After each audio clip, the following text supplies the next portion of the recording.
He's a bald guy, and sometimes he kind of shouts when he talks.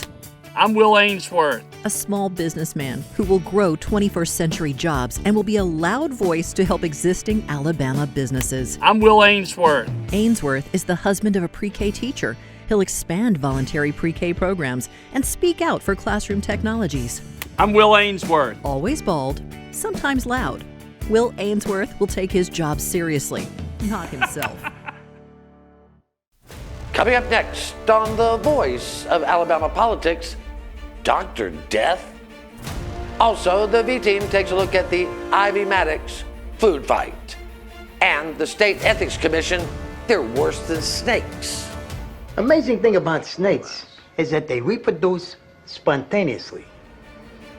Do political prostitutes spontaneously reproduce? Gary. All this and much, much more coming up next on The V.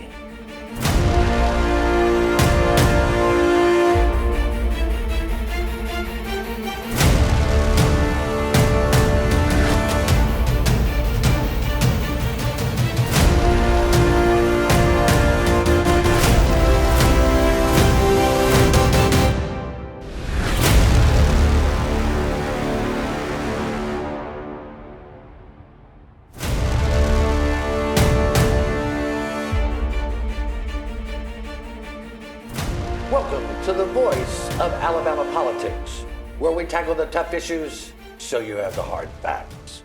I'm your host, Bill Britt, and as always, I'm joined by the V-Team. Welcome, Owen. Hi, guys. Hello. What's up? Well, it has officially turned from summer to winter, it seems like. Oh, my goodness, yes. You can drive from Birmingham to Montgomery and it'll change from summer to winter just in that distance. Well, I am glad to note that we are just about a week away from this general election. 9 days, thank 9 God. days. Josh, it has really been a snoozer, hasn't it, for the most part? It's not been a whole lot of fun. No. It just hadn't been that much fun. I mean, we've had some good stories out of the deal, but it hadn't been nothing. I guess maybe after the Doug Jones, Roy Moore thing, we're a little bit spoiled with all the the attention that came and things like that. It just seemed like there was something happening every day. Yeah. We just haven't had Because that. there was something happening. Yeah, it was something happening every day. Well, I tell you, one of the most interesting things, and you bring up the Doug Jones thing, is Charlie, this week or last week, I spoke with former Alabama Supreme Court Chief Justice Roy Moore, who actually spoke out and said that the Ethics Commission should rule on Steve Marshall's $735,000 and what we believe to be illegal campaign contributions. I mean, Roy Moore has asked for it. A couple of attorneys have now filed and asked for Daryl Bailey to bring it before a grand jury. We've asked the Ethics Commission, and Charlie, it looks like this guy's going to get elected and have a crime hanging over his head. It sure does. I mean, and we actually faced a little bit of backlash with, getting Roy Moore's opinion on it. But, I mean, I think it's wonderful that other elected officials are speaking out because, I mean, we clearly see that the Republican Party doesn't care. The Ethics Commission doesn't care. I mean, we're trying to stir people up and make them care. So I think it's good that we actually had Roy Moore speak out on it. I mean, Josh, you're no Roy Moore fan, but, it's still good to anybody's. Yeah. No one has really talked about this issue. No, it is. I think the most important people who aren't really talking about it are voters. No matter what you think, and you can think that the violation itself, which is taking money from RAGA, the Republican Attorney General's Association, that has gone through PAC-to-PAC transfers, which are illegal in Alabama. Steve Marshall's position here is that a federal PAC doesn't have to follow our rules, which is counter to what our rules say. Our rules pretty clearly say that they do have to follow this. Same situation happened with Luther Strange. He gave the money back. Right. Steve Marshall has been aware of this for a while now that he's got these things, and the rule is supposed to be you give it back within 10 days. It's been well past 10 days now that he's taken his money, and he's not. And even if you don't necessarily care or you don't want to know the intricacies of the law here, you should care that it seems as though, and a lot of people hold this opinion, just to ask them, that they believe he broke the law here. And if that's the case, then there's some things that are going to occur. And if Daryl Bailey, the Montgomery DA, takes this case before a grand jury, I don't see any way in the world they don't issue an indictment against him for this. I mean, because it's as black and white as you can basically get here. And I honestly, even if there was some wiggle room in it, he has so violated the spirit of the law, which is to stop the obscuring of campaign donations so you know who's funding your government and your candidates. I don't understand why people are not more concerned about it. Well, and it's not like he broke the law one time. He broke it 5 times. 5 times he took money, not including the in-kind contributions, which still haven't shown up on his report.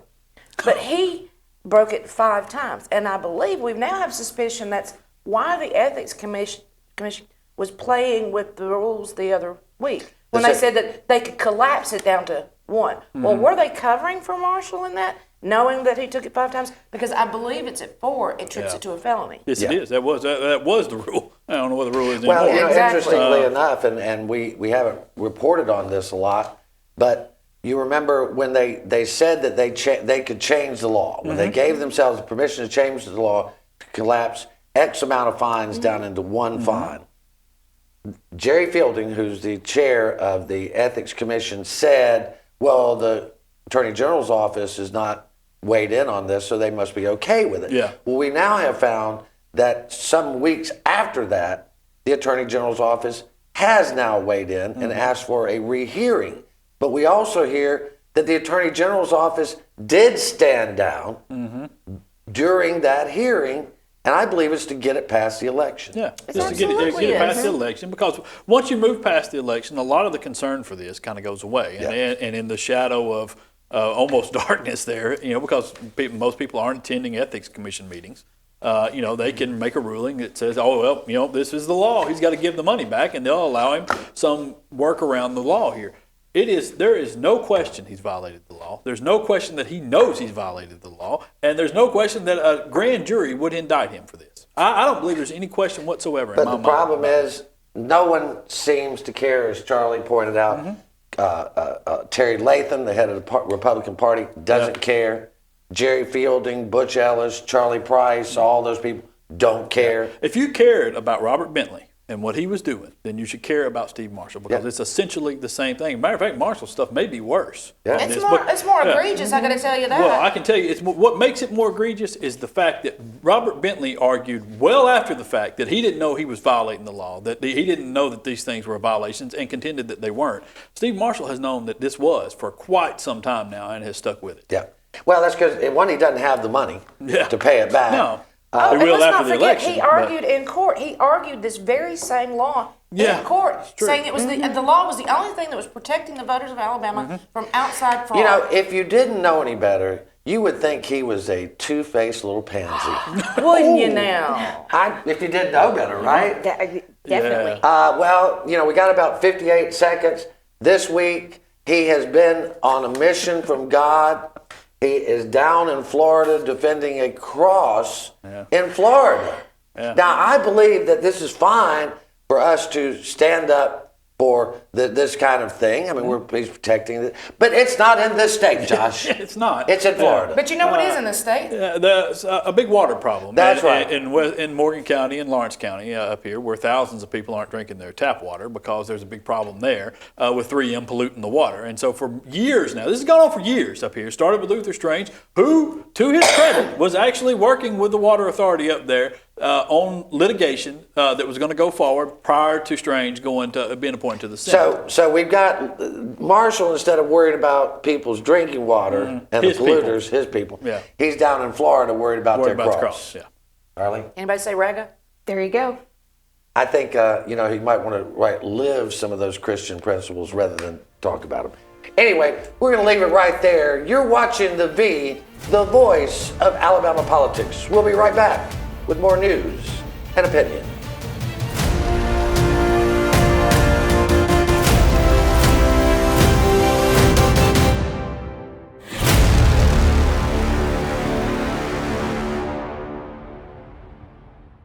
You'll never guess what 400,000 people in the U.S. were using when they crashed their cars last year. No, not this. This. Distracted driving will kill you. Drive safe, Alabama. A message from your Alabama Department of Transportation. Hey, I'm Rick. And I'm Bubba from the Rick and Bubba Show. And if you know anything about us, you know we like to have fun. However, there's one thing that's no laughing matter. We believe that everyone should be registered to vote, and they should have a qualified government-issued photo ID. In order to have your voice heard and your vote counted, you must be registered to vote and have a photo ID. Join Bubba and me and register to vote, and let's work together to make Alabama all it can be. 2/3 of drivers who died in car crashes chose to ignore this warning. Seatbelts save lives. Drive safe, Alabama. A message from your Alabama Department of Transportation.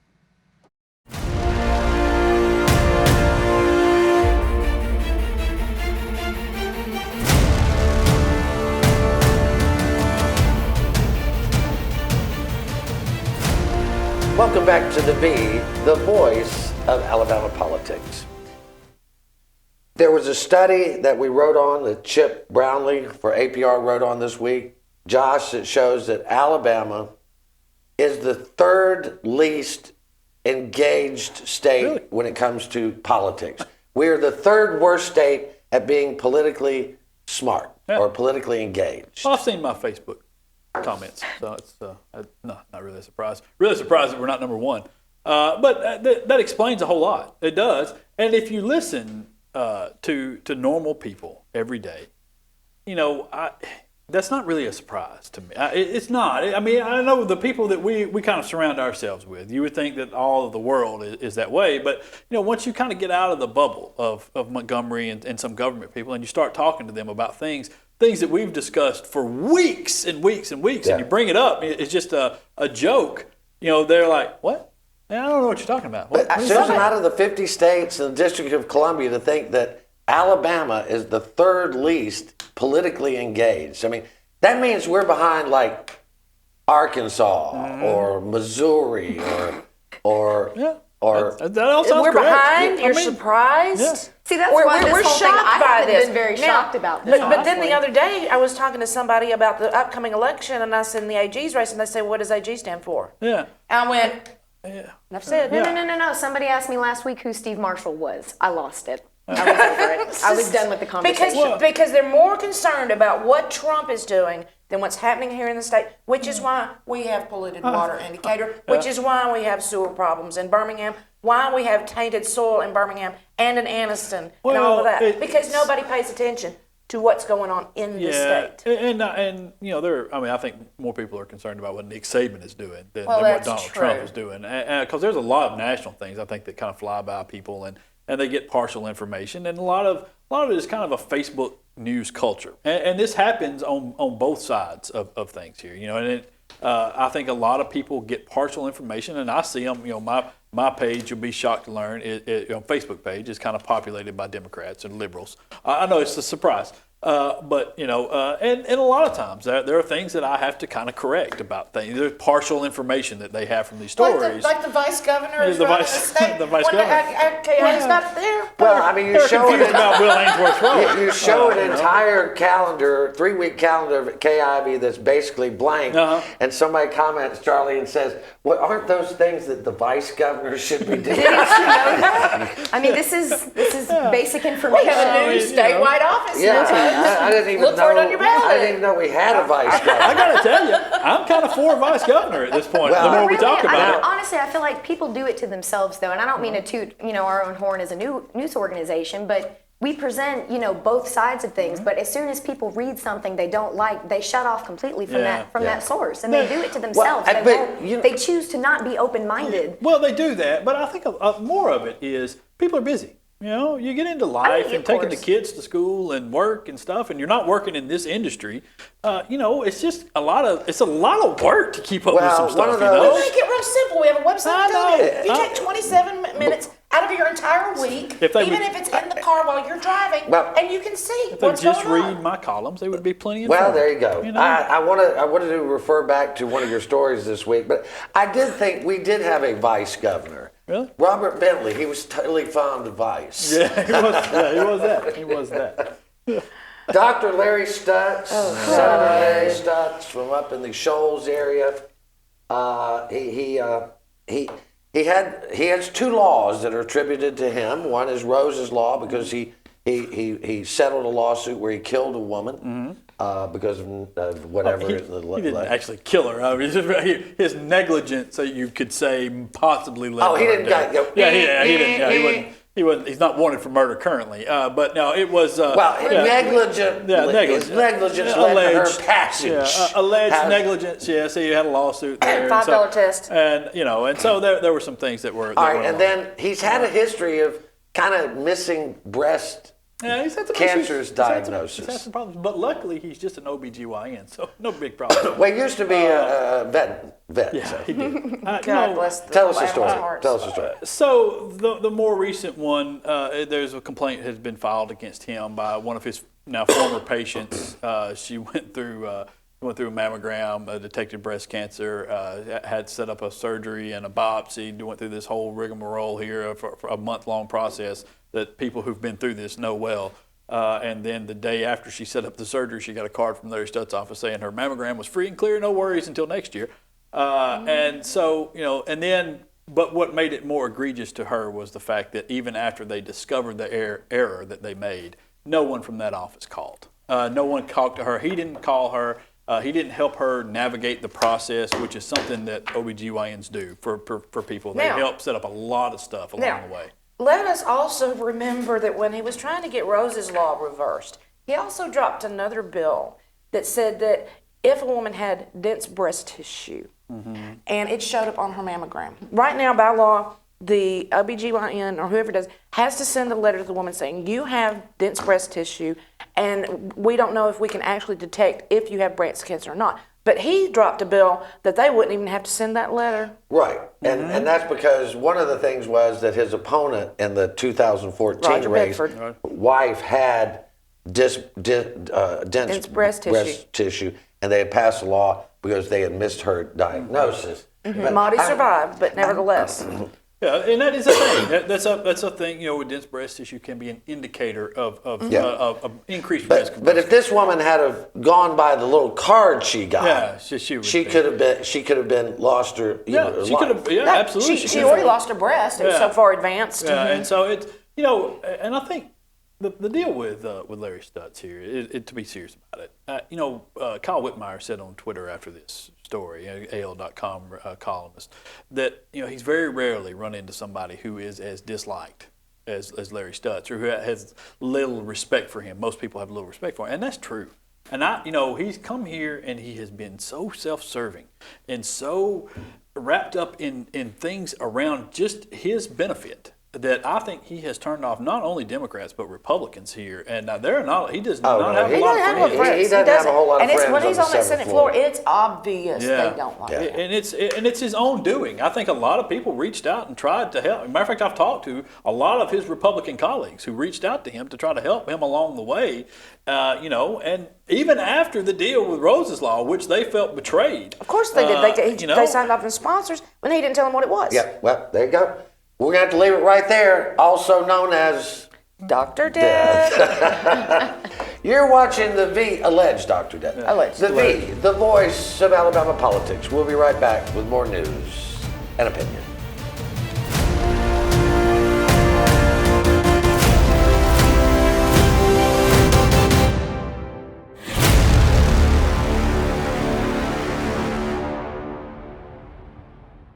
You'll never guess what 400,000 people in the U.S. were using when they crashed their cars last year. No, not this. This.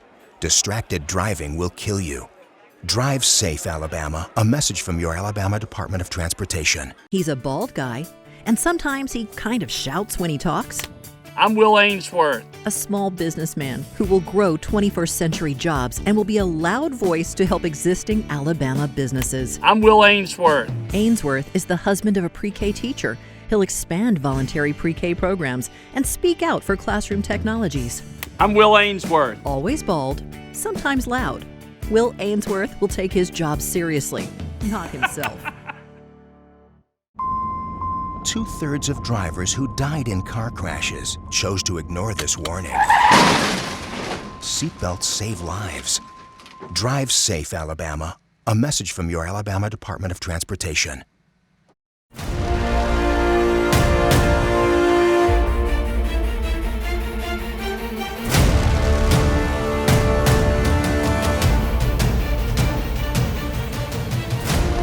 Welcome back to the voice of Alabama politics. Susan, it basically looks like this last week of the election that Walt Maddox is going to only talk about the lottery. He thinks that's the last best hope, probably. And I think if people, we just saw 1,500,000,000 winner over in South Carolina. And what that does for an individual is astronomical, but what it does for the states is crazy. Education, all these things that happen that are good. There are bad things that happen too. But we want a lottery here. Most people do. Kay Ivey keeps saying, oh, yeah, honey, you just sit over there in the corner and wait, sugar. Meanwhile, $1.5 billion. And guess what? All those tickets that Alabamians bought in that lottery, guess how much Alabama got from that? Nothing. Zero. Everybody, the jackpot got, especially when they called a number and nobody claimed the jackpot, everybody started flooding the gates outside of the state. Meanwhile, all the states around us are going to, they've got money for bridges and roads, they got money for education, and Alabama's got nothing. I mean, Charlie, it seems like the people, I go, everywhere I go in the state, people want a lottery. And everybody I've ever spoken to about the lottery, Republicans, Democrats alike, have said that they want a lottery. And I don't understand, at least from my point of view, how as a state we can see that type of revenue that they're getting and how their infrastructure, education, everything is going to expand, and we don't want that for ourselves. That's what confuses me about all of it.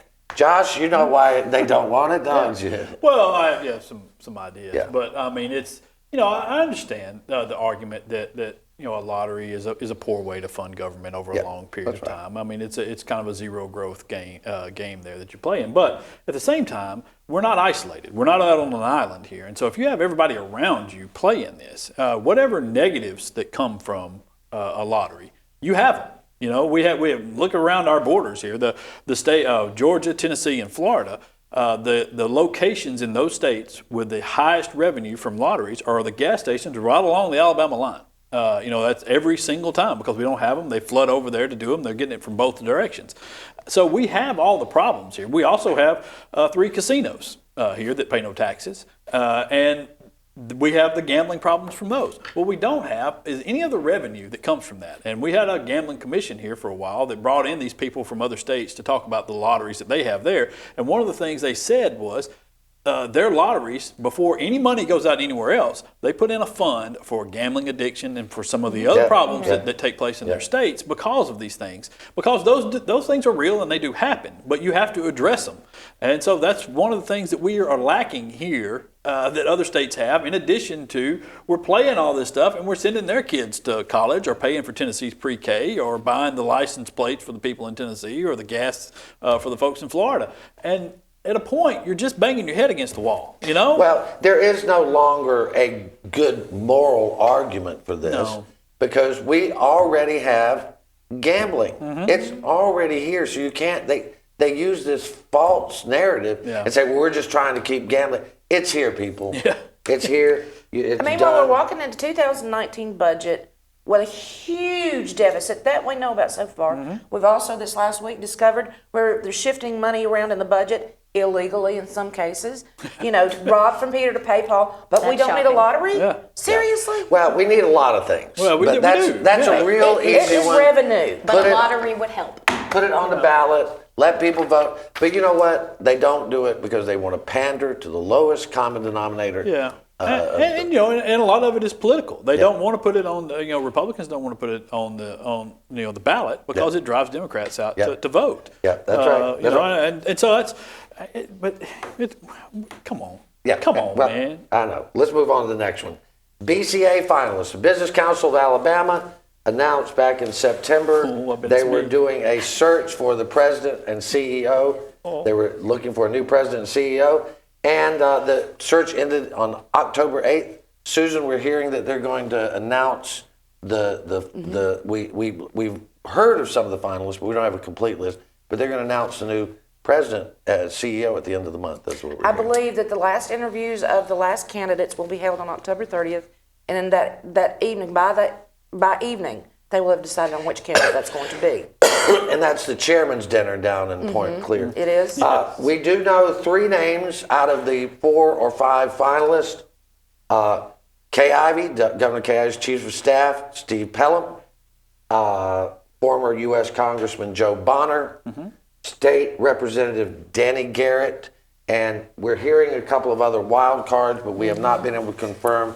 You feeling lucky, Josh? I am. I'm headed to the dinner. Last time working with y'all, be end of the month. Yeah, well, there you go. They're taking my offer seriously. Yeah, well, you know. Be more like than the last guy. I can guarantee you that. Like Pink Floyd said. Sheila, there's like more than the last guy. You know, Charlie, I mean, really. I was shocked to see Steve Pelham. I mean, he has done a great job. Let's just face it. He has done a great job over the governor's office. He has done, kept this thing going in the right direction. But can you imagine? I mean, if he left, Vice Governor. I'm sorry. Well, if he left, hopefully he would just, I don't know, do her a favor, leave like a magic 8-ball on her desk so she can consult that instead. I think it might do her a lot more good. But wow, That's a little harsh. I was thinking more like a Ouija board, but There magic you go. 8-ball works. Magic oh, 8-ball. you know what? I think that's the way they would talk to her, wouldn't it? Oh, that's mean. Danny Garrett, surprisingly, you know, this guy is basically a CEO type. He's, a CFO type, and he's ran some pretty spectacular big companies. Done a good job. Seems to be well liked among the legislature over there. Same thing with Joe Bonner. Never heard of him. Joe Bonner is You're thinking about the other Bonner. Yeah. I'm just happy we're finally seeing a change. Yeah, I'm so Joe excited. Bonner. Of course, we like we said, we hear there's some wild cards over there, and that could be interesting. We only got about 25 seconds here, so we don't have much time to get into anything other than there was a whole lot of name calling and mudslinging, Josh, over the last week You or just two. called me Jack. That's very insulting. Sorry. Yeah, there was, which makes you wonder about that 20-point lead, doesn't Yeah. it? Why are Kay Ivey's people fighting so hard if she's up so big? What is the deal? You know, I almost feel like there's... It's fun, though. Yeah, oh, it's fun. You Don't know, stop. I feel like there might be some hidden Maddox voters, but I don't know that that's Yeah, they're true. all in the legislature, Republicans. All right, we're going to have to let that be the last word. You've been watching the voice of Alabama politics. You watch us because we watch them.